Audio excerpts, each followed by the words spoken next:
China mengecam perusahaan Amerika Serikat yang selalu mengulangi kesalahan, seperti memasok dan menjual senjata ke Taiwan. Setelah Amerika Serikat memberlakukan larangan pada ekspor chip ke China, China tidak dapat lagi mengabaikan kesalahan itu karena sekarang taruhannya terlalu tinggi dalam berkompromi pada kedaulatan. Intimidasi dua perusahaan senjata Amerika Serikat yaitu Raytheon dan Lockheed Martin yang didenda $2 miliar Amerika Serikat akibat memasok senjata secara ilegal ke Taiwan. Bagaimana perusahaan ini bisa mempersenjatai Taiwan yang merupakan bagian dari China? Dan denda yang berat telah dikenakan, tetapi perusahaan-perusahaan ini tidak menanggapinya secara serius dan mereka tidak mau membayar denda. Dan selanjutnya, China menangguhkan semua operasi mereka di China. Dan dengan cara ini, kedua perusahaan ini tidak dapat membuat senjata karena mereka membutuhkan logam tanah jarang yang dimiliki China. Bahkan jet tempur F-35 yang menggerakkan Angkatan Udara Amerika Serikat tidak dapat dibangun tanpa logam tanah jarang China. Ketika undang-undang China tidak diikuti, maka hukuman akan datang. Dan di episode kali ini, kita akan membahas detail bagaimana China telah menampar perusahaan Amerika Serikat untuk memberi mereka sanksi karena mereka tidak membayar denda.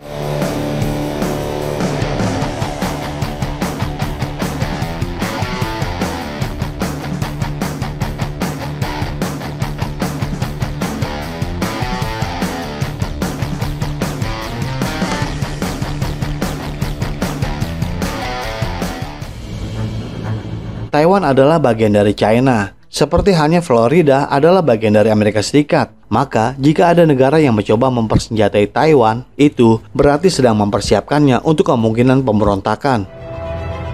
Coba kita pikirkan bagaimana Amerika Serikat akan bereaksi jika China menjual senjata ke negara bagian Amerika Serikat, seperti New Mexico misalnya. Tentunya, setelah New Mexico memiliki persenjataan, mereka akan mengumumkan berpisah dari Amerika Serikat, dan ini seperti mendorong kehancuran suatu negara. Bahkan Amerika Serikat tidak bisa menerima saat Uni Soviet menjangkau Kuba. Jika Amerika Serikat saja tidak dapat menerimanya, bagaimana ia mengharapkan China bisa menerimanya? Bahkan jika perusahaan senjata Amerika Serikat memasok senjata ke Taiwan, ini menjadi perhatian China. Sekarang, Amerika Serikat telah secara ofensif dalam memberlakukan larangan ekspor chip ke China.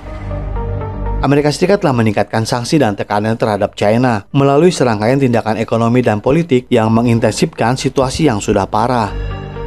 Terlebih lagi, pembentukan aliansi antara Amerika Serikat, Jepang, dan Belanda yang berfungsi untuk mengganggu rantai pasokan peralatan semikonduktor penting ke China.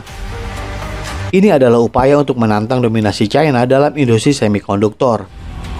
Subsidi substansial telah ditawarkan untuk menarik TSMC, sebuah perusahaan Taiwan, untuk mendirikan operasinya di Amerika Serikat. Walaupun Amerika Serikat sendiri tahu bahwa itu tidak akan bisa berbuat apa-apa untuk merugikan sektor teknologi China. Dalam menanggapi tindakan ini, China telah mengambil tindakan pencegahan yang signifikan, menandakan tekadnya yang teguh untuk menghadapi Amerika Serikat. Tokoh-tokoh terkemuka Amerika Serikat seperti Elon Musk selama kunjungannya ke China telah secara terbuka menyatakan ketidaksetujuan mereka dengan kebijakan pemisahan Amerika Serikat. Bahkan CEO Nvidia dengan berani menekankan nilai yang tak tergantikan dari pasar China. Pada bulan Februari tahun ini, Kementerian Perdagangan memperbarui daftar teknologi yang dilarang dan dibatasi, memperkenalkan kontrol ketat pada fotovoltaik, silikon terkait, dan logam tanah jarang. Penanggulangan kedua yang digunakan oleh China adalah masa percobaan perusahaan Amerika Serikat yang bekerja di China, karena diketahui bahwa perusahaan-perusahaan ini telah terlibat dalam aktivitas ilegal di China. Pada bulan Maret, kantor peninjau keamanan cyber China memulai penyelidikan terhadap Micron, sebuah perusahaan Amerika Serikat yang mengungkap resiko keamanan signifikan dalam produknya yang menimbulkan ancaman keamanan nasional China. Akibatnya Micron dilarang memperoleh komponen penting. Ini karena China menganggap perusahaan tersebut sebagai alat yang dieksploitasi oleh Amerika Serikat untuk menekan kepentingan China.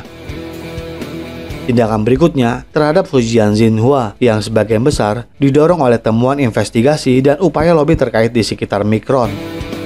Menjadi semakin jelas bahwa perusahaan-perusahaan Amerika Serikat menyimpan motif tersembunyi yang seharusnya menghadapi langkah hukuman ini sejak awal. Tindakan balasan China berupa menjatuhkan hukuman untuk mencegah perilaku yang tidak menyenangkan, terutama terhadap raksasa Raytheon dan Lockheed Martin, yang secara terus-menerus telah melanggar garis merah China karena menjual senjata ke Taiwan. Perhatian otoritas China terfokus pada Lockheed Martin yang memproduksi pesawat tempur F-22 Raptor dan juga perusahaan Raytheon yang memproduksi misil. Sebagai tanggapan, China telah melabeli mereka sebagai entitas yang tidak dapat diandalkan, sekaligus menetapkan denda yang signifikan dengan total 2 kali jumlah penjualan mereka ke Taiwan. Raytheon diberi tenggat waktu selama 15 hari untuk menyelesaikan denda yang dikenakan, dan ancaman hukuman yang lebih keras lagi jika mereka gagal untuk mematuhi. Secara mengejutkan, Raytheon terus menjual senjata ke Taiwan. Ini menunjukkan ketidakpedulian mereka terhadap gawatnya situasi. Pada awalnya Raytheon dengan percaya diri mengklaim bahwa sanksi ini tidak akan berdampak. Namun CEO mereka secara tiba-tiba mengakui ketergantungan perusahaannya pada pasar China. Pergeseran ini menimbulkan pertanyaan kritis dan menuntut pengawasan. CEO Raytheon secara terbuka mengakui kenyataan serius bahwa lebih dari 95% bahan tanah jarang ditambang atau diproses oleh China. Raytheon sekarang menemukan dirinya dalam situasi genting. Dengan berkurangnya sumber daya secara signifikan, juga mengingat konflik yang semakin intensif antara Rusia dan Ukraina. Terdapat iklim oportunistik bagi Raytheon untuk mengeksploitasi prospek peperangan. Raytheon dapat menjual lebih banyak senjata karena lebih banyak perang, yang berarti lebih banyak keuntungan bagi perusahaan senjata. Perlu dicatat juga bahwa perusahaan senjata Amerika Serikat tidak hanya mendapatkan logam tanah jarang dari China, tetapi juga pasar untuk menjual produk mereka. Gawatnya situasi ini terletak pada kenyataan bahwa pemerintah China telah mengintensifkan kerangka peraturan. Tidak peduli seberapa besar perusahaan itu, tetapi harus mengikuti aturan atau akan dilarang. Kegagalan untuk mematuhi peraturan atau keterlibatan dalam kegiatan terlarang harus diberikan tindakan hukuman yang tepat. Sudah beberapa bulan sejak Raytheon menghadapi sanksi dan berita yang mengkhawatirkan telah muncul mengenai laporan yang menunjukkan bahwa Raytheon mengumumkan rencana untuk memberhentikan hampir 2.000 karyawan segera setelah sanksi diberlakukan. China adalah sumber daya penting bagi perusahaan Amerika Serikat, seperti produksi jet tempur F-35 yang sangat diunggulkan oleh Amerika Serikat. Jet ini sangat bergantung pada lebih dari 400 kg logam tanah jarang yang berasal dari China. Kehilangan akses ke logam tanah jarang China, maka kemampuan memproduksi dan mengekspor produsen senjata seperti Raytheon akan menghadapi tantangan yang tidak akan dapat diatasi. Selanjutnya, CEO Raytheon menekankan ketergantungan kuat bisnis sipil Raytheon di China. Anak perusahaan mereka, Pratt dan Whitney, bersama dengan Collins Aerospace memiliki kehadiran penting di China. Selain itu, Raytheon secara aktif berpartisipasi dalam proyek ambisius pesawat besar China. Dan dengan adanya sanksi, sekarang semuanya berhenti. Dan operasi kedua perusahaan ini telah sepenuhnya ditangguhkan di China.